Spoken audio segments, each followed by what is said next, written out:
जय हिंद, जय छत्तीसगढ़। मैं हूं संजय सिंह सेंगर और आप देख रहे खबर छत्तीसगढ़ केसीजी न्यूज। मेरे साथ है कैमरा में लक्की भुंडेकर। भी हम लोग ऐसे युवा नेता के पास आए हुए हैं जिनका दुर्ग भिलाई में बहुत ही नाम था और भारतीय युवा मोर्चा में इनकी अहम भूमिका भी थी और मोदी सेना भी इनका कई सालों से दुर्ग भिलाई में मोदी सेना के बहुत से टीम थे इनके पास। लेकिन अचानक ऐसा क्या हुआ कि बीजेपी पार्टी और अपने संगठन के प्रति इनके मन में आक्रोश चल रहा है। उसी चीज़ को हम लोग जानने के लिए आज आए हुए हैं और बहुत दिनों से हम लोग बातचीत करने की कोशिश कर रहे थे, लेकिन भैया बहुत दिनों से यहाँ मतलब बिजी चल रहे थे और तैयार नहीं हो रहे थे बात करने के लिए। लेकिन हम लोग ने ऐसे मनाने की बहुत कोशिश की है ताकि लोगों तक संदेश जाए। और अभी चुनाव का माहौल बन चुका है, बिगुल बच चुकी है। मोदी जी भी आए हुए थे।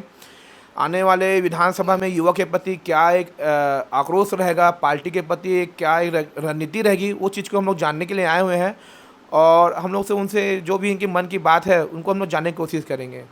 तो भैया आपका बहुत बहुत धन्यवाद, आज हम लोग को बहुत बड़ा समय दिए हैं, आप कीमती समय दिए हमारे लिए।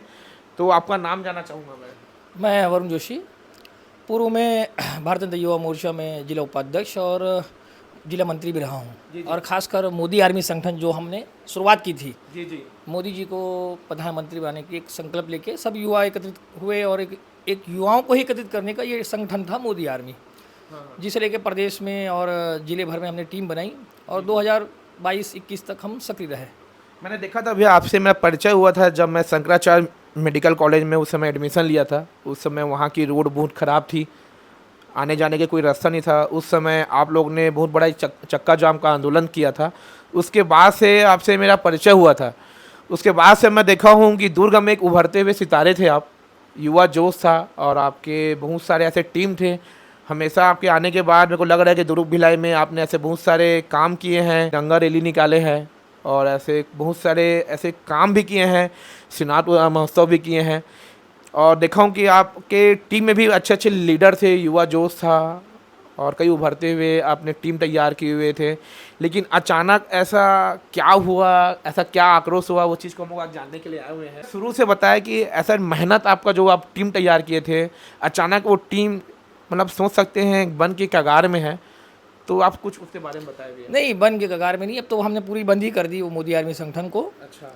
दरअसल हमारा एक मकसद था कि जो प्रधानमंत्री जी नरेंद्र मोदी हैं, वो जब मुख्यमंत्री थे तो गुजरात में बहुत ज़्यादा विकास हुआ था और हम उस विकास की गाथाएं, उस विकास की कहानी लोगों के मुंह से, टीवी चैनलों के माध्यम से या कहीं भी हम सुनते थे तो हमको लगता था कि देश भी उतना विकासशील हो और एक ऐसा नेता हमको मिले जो हमारी आवाज़ बुलंदी तक लेके जाए, जनता की आवाज़ को प्रमुखता से उठाए। और नरेंद्र मोदी जी में वो काबिलियत आज भी है और पहले भी थी। तो हमने एक टीम बनाई कि मोदी आर्मी संगठन से, ये हमारे कोई प्रदेश या जिले स्तर की टीम नहीं थी, ये राष्ट्रीय स्तर से निकली हुई थी और देश के विभिन्न राज्यों में 12-13 राज्यों में इनकी टीम एक्टिव थी। और वहीं से हमने मुझे भी एक तरह से ये प्रस्ताव मिला कि आप भी मोदी आर्मी संगठन का दुर्ग में गठन करो और उन्हें युवाओं को जोड़ो। हमारा मकसद था सिर्फ युवाओं को जोड़ना और मोदी जी के प्रधानमंत्री चुनना 2014 में। तो यही मकसद लेके हमने टीम बनाई थी, लेकिन अब वो टीम हमने बंद कर दी है। तो अचानक ऐसा क्या हुआ भैया, क्योंकि आपकी टीम तो बहुत जोरदार थी और सभी तक मैं देख रहा हूँ वरुण जोशी का नाम चल रहा था। लोगों में देखा कई सारे आप कार्यक्रम करवाते आ रहे थे, कई सारे के हीरो को बुलवाए थे आप। अग्रसेन चौक में हर समय आपका 3-4 महीने का कार्यक्रम होता था। लेकिन नाराज़गी मैं जानना चाहता हूँ भैया। ऐसा नहीं, नाराज़गी नहीं है। क्या है कि मोदी आर्मी संगठन ये एक कोई मतलब पार्टी से जुड़ा संगठन नहीं था, लेकिन यहाँ स्थानीय नेताओं को लगा कि भाई ये युवा जो है, हमारे साथ और भी युवा, कि भाई ये सक्रिय है और इन्हें राजनीति में लाना चाहिए। तो और राजनीति में सबके आने की महत्वाकांक्षा रहती है। तो हमारे कुछ युवाओं को और मुझे भी पार्टी ने दायित्व दिया। लेकिन अब यह है कि एक मोदी आर्मी संगठन जो एक पर्सनल संगठन था, क्योंकि व्यक्तिगत ही माना जाएगा उससे, वो न तो भाजपा से कोई अंग है, ना आरएसएस या किसी भी हिंदू संगठन से उनका कोई नाता था। हमारा तो सिर्फ एक नाम था मोदी आर्मी। तो पार्टी ने अवसर दिया, कुछ युवाओं, हमारे साथ जुड़े युवाओं को भी दिया, मुझे भी दिया। लेकिन पार्टी के अंदर वो चीज़ें नज़र नहीं आई कि प्रोत्साहन वाली बात नहीं थी। कुछ समय तक आप पद देने से व्यक्ति का निखार नहीं आएगा। आपको उनको प्रोत्साहित निरंतर करना पड़ेगा। जब हमने युवा मोर्चा का दायित्व संभाला तो हम बिना पद के ही हमने यहाँ महापौर चुनाव हो रहा था, नगर निगम चुनाव, तो उस समय चंद्रिका चंद्राकर जी महापौर की प्रत्याशी थी। तो उस समय डॉक्टर साहब पूर्व जो मुख्यमंत्री हैं रमन सिंह जी, वो आए थे। तो उनके जो बाइक रैली का सबसे पहला जो हम पार्टी ने हमें काम दिया वो था बाइक रैली का उनका स्वागत करना। और ये बहुत लंबी बाइक रैली थी। मैं तो अभी तक जैसे प्रधानमंत्री मोदी जी भी आए हैं तो वो भिलाई तक ही आए या रायपुर आए हैं, दुर्ग में उनका अभी तक आगमन नहीं हुआ है, दुर्ग विधानसभा के अंदर नहीं हुआ है। तो रमन सिंह जी ही हमारे पार्टी के सबसे बड़े नेता हैं, आज की डेट में प्रदेश में भी बड़े नेता हैं। तो उनके स्वागत के लिए हमें ये पहला अवसर दिया गया था पार्टी की तरफ से विशेष तौर पे कि इनकी बाइक रैली में स्वागत करना, और हमें बहुत बेहतरीन रैली निकाली थी।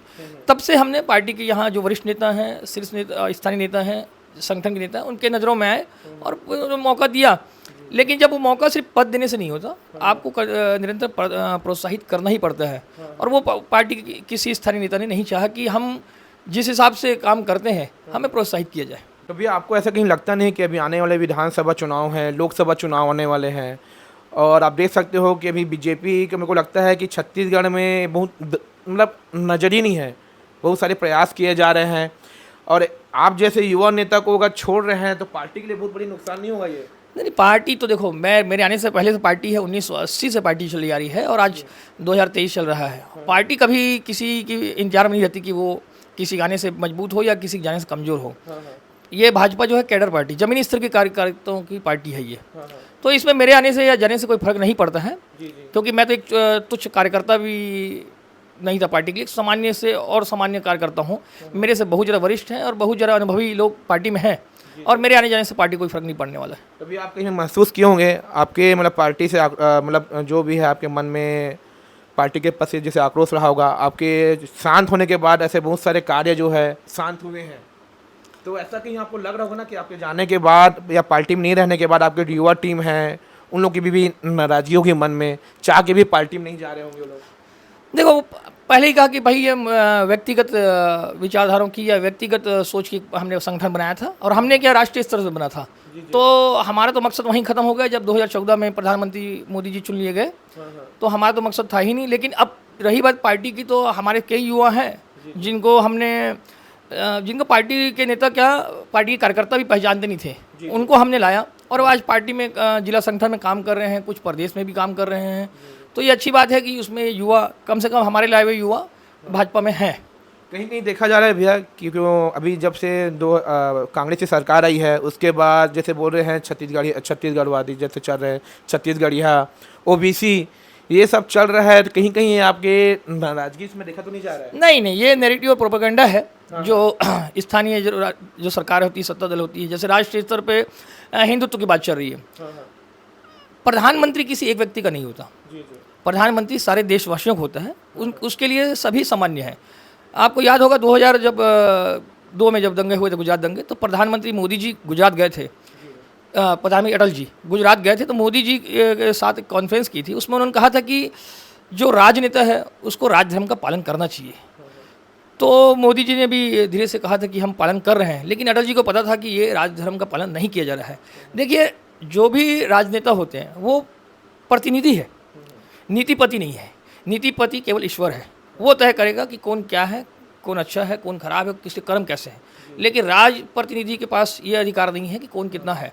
और रही बात अब स्थानीय की, जो आप छत्तीसगढ़िया बात कह रहे हैं, आप देखिए छत्तीसगढ़ के बहुत प्रमुख जिले बता रहा हूँ आपको, बड़े शहरों में जिनकी गिनती है, राजनांदगांव ले लीजिए, दुर्ग ले लीजिए, भिलाई ले लीजिए, रायपुर के चारों विधानसभा ले लीजिए, बिलासपुर ले लीजिए, जगदलपुर ले लीजिए, अंबिकापुर ले लीजिए, इनसे बड़े शहर तो कहीं नहीं है।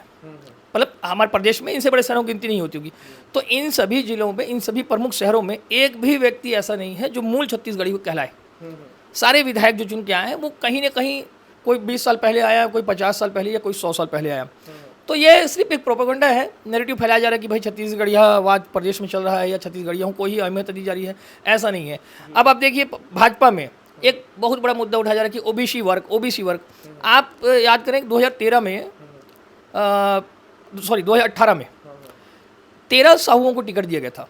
साहू बहुल अपने छत्तीसगढ़ प्रदेश में, और जैसे देश के अन्य हिस्सों में भी साहू समाज की बहुत ज़्यादा संख्या भी है, और अच्छे प्रमुख धनवान भी हैं, और सभी परिपूर्ण है सब चीज़ों में। लेकिन अगर ऐसा देखा जाए कि बीजेपी का जो मानना है कि ओबीसी वर्ग को आगे लाया जाए या वो किया जाए, तो आप देखिए 13 विधायकों में से 12 को हार मिली है, जी प्रत्याशियों को, 12 साहुओं को 13 में से 12 को हार मिली है। सिर्फ एक जीती है रजना साहू धमतरी से, और वो भी किन परिस्थितियों में जीती है वो तो वो ही जानती हैं। और कांग्रेस ने 9 ब्राह्मणों को टिकट दिया, उसमें से 8 जीत के आए, ब्राह्मण 8 जीत के आए। एक हारी है, वो है करुणा शुक्ला जी, जो अब स्वर्गीय हो चुकी हैं, लेकिन वो भी मुख्यमंत्री डॉक्टर रमन सिंह जी के सामने कड़ी टक्कर दे के हारी है। तो ऐसा नहीं है, जनता आदमी को या आदमी की जात या आदमी के धर्म से वोट नहीं करती। उन्हें लगता है कि वो विकास कर सकता है या उनको मौका दिया जाना चाहिए, तो करती है। आज भाजपा जो ओबीसी वर्ग का मुद्दा लेके चल रही है कि हम ओबीसी का चेहरा बनाएं, या कांग्रेस कह रही है कि हम ये छत्तीसगढ़िया का चेहरा बनाएं, ये कहीं लागू नहीं होता। जनता सिर्फ वोट देगी तो आपके कर्मों की वजह से देगी, आपके अंदर जो क्षमता है विकास करने की देख के ही देगी, या आपका कैसा व्यवहार है उसको वोट देगी। ये कहीं नहीं है कि आप छत्तीसगढ़िया चलाएं या पिछड़ा वर्ग का मुद्दा चलाएं तो हम जीत जाएंगे। ये सिर्फ अपना अपना सोच है, धारणा है। जी भैया, जैसे कि अभी आप जैसे इतने दिन से आप पार्टी में नहीं हो, मतलब आपका कोई दायित्व नहीं है, पार्टी नहीं जा रहे हो, मोदी सेना भी बंद करके रखे हो, कभी पार्टी के जो बड़े नेता है आपसे कभी जानने की कोशिश है, मिलने की कोशिश है, कुछ नहीं किया? नहीं, पार्टी ने अभी भी मेरे को, ये जब युवा मोर्चा का नया संगठन बना है तो जिला उपाध्यक्ष बनाने के लिए कहा गया, लेकिन मैंने साफ मना कर दिया, क्योंकि मैं ये जो जिला उपाध्यक्ष का पद है 7 साल पहले ही छोड़ चुका हूँ। तो और उपाध्यक्ष पद से मैं सिर्फ पार्टी का कार्यकर्ता कहलाऊँ उतना ही बहुत है, लेकिन पार्टी के कार्यकर्ताओं की कीमत नहीं है। आज की डेट में आप पद हैं तभी आपके पास आपको बुलाया जाएगा, किया जाएगा। तो मैंने कहीं ये नहीं कहा। मैंने जब पिछली बार भी जब मैंने कहा कि भाजपा से ज़्यादा तोड़ रहा हूँ, तो फिर उन्होंने स्थानीय नेताओं ने बोला कि भाई आप आओ भाजपा में। देखिए क्या होता है, कई लोग गुटों में बटे हुए हैं। भाजपा की हकीकत ये है कि गुटों में बटे हुए हैं। तो अगर आपसे नहीं बन रहा है तो मैं किसी और के पास चले गया, उससे नहीं बन रहा तो किसी और के पास चले गया। सत्ता पलटी तो मैंने पार्टी चेंज, मतलब किसी ने पार्टी चेंज कर ली। मेरा वैसा नहीं है। अगर मैंने अभी तक जिन नेताओं के पास मैं जाता था, दोबारा उन नेताओं को छोड़ने के बाद किसी और नेता के पास गया भी नहीं, और ना ही अभी तक 4-5 साल से हो गए पार्टी से। अगर सक्रिय ये है कि सक्रियता आप बुलाएंगे तो मैं सक्रिय होऊंगा, आप बुलाते नहीं। दूसरा, पार्टी में ये चलता है कि अपेक्षित लोग को बुलाया जाए। मेरा यह कहना है कि हर पार्टी में ये होना चाहिए कि उपेक्षित लोग को बुलाया जाए। अपेक्षित वही आएंगे, अपेक्षित वो होते हैं जो पद में है, उपेक्षित वो हैं जो पार्टी से नाराज है या पार्टी उनसे कुछ सलाह या उनसे कार्य नहीं ले रही है, तो उपेक्षित लोग को बुलाना चाहिए। तो आज की डेट में भाजपा में वो नज़र नहीं आता। और गुटों में पार्टी, मैंने पहले बताया कि गुटों में बटी हुई है, आधे गुट इधर है, आधे गुट उधर हैं, और ये चुनाव का समय है, ये गुटबाजी इनको तोड़ के एकत्रित होकर काम करना चाहिए। अब देखिए अमित शाह जी आए हैं, दुर्ग आए थे, तो उनके आने के बाद अब एक वार्ड का चुनाव भी हार गए हैं। हालांकि ये अमित शाह जी का वार्ड से कोई लेना देना नहीं है, लेकिन अगर यही चुनाव जीत जाते तो इसमें अमित शाह जी का नाम हो जाता कि भाई उन्होंने आके और हमने चुनाव जीत लिया। हारने में उनका कोई दोष नहीं है, जीतने में भी कोई वो मतलब उपलब्धि नहीं है, लेकिन गिनाया जाता है। ये तो आपको स्थानीय नेताओं को सोचना होगा ना कि कैसे हम चुनाव हारे, क्या कारण रहे। आप 2019 के निगम चुनाव में भी ऐसे जनप्रतिनिधियों का टिकट काटा गया जो वास्तव में अपने वार्ड में विकास किए हैं और उनकी एक अलग पैठ है, वो जीतने में सक्षम थे, लेकिन पार्टी गुटबाजी और अपनी के चलते ही, अपने अहंकार के चलते ही ऐसे पार्षदों का टिकट काटा गया जो पार्टी के ही नेताओं को दर्शाते हुए आज वो जीत के आए हैं। कुछ हारे हैं तो वो भी इस वजह से हारे हैं कि गिनती वोटों से हारे हैं, और उनका हारने का रीज़न ये रहा कि वो पार्टी का सिंबल नहीं था, या पार्टी को लोगों ने वोट दे दिया और निर्दलीय को नहीं दिया। इतना ही फर्क रहा है। भैया, जैसे कि आप जानते हैं कि अपने छत्तीसगढ़ में अभी लोकसभा चुनाव था, जब मोदी जी जब चुन के आए थे, उस समय आप जानते हो 11 में पूरा 10 सीट आया था। 11 में 11 सीट आने का था, छत्तीसगढ़ के रिकॉर्ड के रूप में सामने आते, लेकिन छत्तीसगढ़ में 11 में 10 सीट आके एक ही सीट कांग्रेस का आया था, ताम्रध्वज साहू जी का, है ना। तो उस समय ऐसा माहौल था। उसके बाद आज आप देख रहे हो कि छत्तीसगढ़ में अपने दुर्ग भिलाई क्षेत्र है जहाँ 5-5 कैबिनेट मंत्री आते हैं, और ऐसे गुटबाजी रहा तो आने वाले समय में को नहीं लगता कि बीजेपी यहाँ पे एक उम्मीदवार चुन पाएंगे। मैंने पहले ही बोला कि भाई अब भाजपा यहाँ जिला अभी यहाँ की दुर्ग भिलाई की बात भी नहीं है, और भी कई जगहों में सुनने मिलता है, क्योंकि हमारे मित्र तो, अब मैं भाजपा से जुड़ा हूँ या अभी तक जुड़ा रहा हूँ, तो सभी जगह वही हाल है। देखिए, आप 2018 का चुनाव का नतीजा देखेंगे तो बीजेपी पास 15 विधायक आए थे। एक का देहांत हो गया, स्वर्गीय भीमा मंडावी जी का। अब अभी भी 14 विधायक हैं। 14 विधायकों में अगर देखा जाए तो 70% विधायक वो हैं जो 2013 में हारे थे। 2013 में हारने वाले विधायक 18 में जीत के आए हैं, जबकि न तो वो उस अपने क्षेत्र में विकास करवाए होंगे, ना ही कोई ऐसा कोई कार्य किए होंगे, लेकिन कार्यकर्ताओं में ये जज्बा था कि हमारा जो विधायक है, हमारे जो क्षेत्र के प्रतिनिधि हैं, हम उनको जिताएं। और वो कार्यकर्ताओं के बदौलत ही 2018 में जीत के आए हैं 70% लोग। और आप बात करें दुर्ग भिलाई की, दुर्ग भिलाई में 5 कैबिनेट मंत्री हैं जरूर, लेकिन अगर पार्टी एकजुट होकर काम करेगी तो अब वो भी मन से, अगर मन से करेंगे तो, क्योंकि भिलाई निगम का चुनाव हमने देखा ही है, फोटोबाजी में पत्रकारों के सामने या किसी मीटिंग में सब एक हो गए, लेकिन नतीजा पार्टी के विपरीत आया।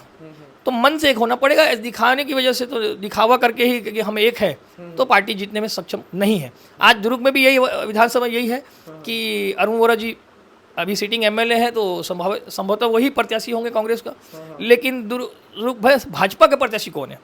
अब उसमें ये चल रहा है कि ओबीसी वर्ग को दीजिए। चंद्रिका चन्नका जी कौन थी? पिछड़ा वर्ग से थी। हेमचंद यादव जी कौन थे? पिछड़ा वर्ग से थे। लेकिन जनता आपको ये पिछड़ा वर्ग हो जाने से ही वोट दे देगी, इतना नहीं है। हेमचंद यादव जी ने लगातार विकास करवाया, वो जीतते आए। समय पलटा, एक परिवर्तन था, तो शहर ने नकार दिया। ओबीसी हो या सामान्य जाति से हो, इससे कोई महत्व नहीं था। लोगों ने नकारा तो वो चुनाव नहीं जीत पाए, सफल नहीं हो पाए। लेकिन चेहरे पे आज भी उनके, मतलब चुनाव जीतने के हारने के बाद भी उनके चेहरे पे मुस्कुराहट थी, क्योंकि उनको पता था कि नतीजा इस बार हम हारे हैं तो अगली बार जरूर जीत के आएंगे। लेकिन अगली बार भी पार्टी ने ओबीसी वर्ग को, चंद्रिका चंद्राकर जी को मौका दिया। पिछड़ा वर्ग चंद्राकर समाज का अच्छा पेट है दुर्ग जिले में भी, लेकिन जनता समाज को देख के, जाति को देख के या पिछड़ा वर्ग को देख के वोट नहीं देती। और आज भी यही है पार्टी। और जो 2018 में 2023 में अब चुनाव की बात चल रही है, तो पार्टी पिछड़ा वर्ग का चेहरा खोज रही है। आप सामान्य खोज लीजिए, या आप जाति पे जाइए मत, आप सर्वे कर लीजिए, आप देखिए कौन जीतने के काबिल है, आप उन्हें टिकट दीजिए। यहाँ तो अब एक अनार और 100 बीमार की स्थिति हो चुकी है। आप समझ गए होंगे भैया क्या कहना चाह रहे हैं। और अभी आने वाले समय में विधानसभा चुनाव है, लोकसभा चुनाव भी है, और एक युवाओं के प्रति मतलब एक मन में जो है आक्रोश, जो एक अपन बोल सकते हैं नाराज़गी बोल सकते हैं पार्टी के खिलाफ। लेकिन अगर पार्टी में अगर ऐसे युवाओं को मौका नहीं दिया जाएगा और मिलजुल कर काम नहीं करेंगे, तो मुझे नहीं लगता कि आने वाले समय में बीजेपी यहाँ पे मतलब एक सीट ला सकती है। क्योंकि अपना दुर्ग भिलाई जो है 5 कैबिनेट मंत्री आते हैं, और यहीं दुर्ग भिलाई से ही हमारा मुख्यमंत्री बघेल जी भी आते हैं।